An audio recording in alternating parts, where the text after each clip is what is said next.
Hi everybody, it's time for your farm and ranch news. Well, they say in life only two things are certain: death and taxes. And last week, President Trump hosted an event at the White House urging Congress to pass his one big, beautiful bill and, among other things, deliver tax relief, including the death tax, which he said would be an incredible victory for rural America. So you have a farm, you leave it to your children. If you like the children, you leave it. If you don't worry about the details. No, some people don't want to leave them. They don't like their kids, you know? Anybody in here not liking their children, farmers?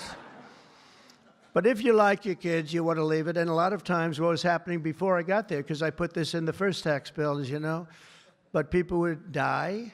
They'd leave their farm. There was no cash, but there was value to the farm, sometimes good value. It's called real estate rich and cash poor. And the kids had no money, and they'd be foreclosed out by a bank. They'd borrow money to pay the estate tax. You don't have to pay estate tax anymore. That's pretty big stuff. Now, one of those in attendance was California rancher and NCBA Past-President Kevin Kester.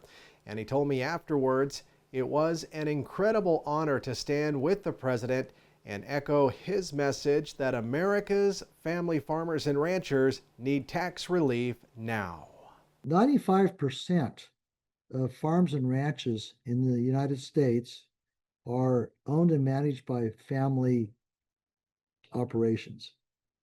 And so keeping the family farms and ranches viable and intact without the owner's death tax and other tax requirements, it's good for feeding our nation. It's good for the environment, not to break up the ranches and farms, and it's very good for our economy. So it's good for the taxpayer to keep our ranches and farms intact across the country. As for the bill's progress in Congress, the legislative measure finally passed a key Senate procedural vote Saturday night, but will not immediately be debated thanks to Senate Democrats' plans to force the reading of the entire 940-page bill on the Senate floor.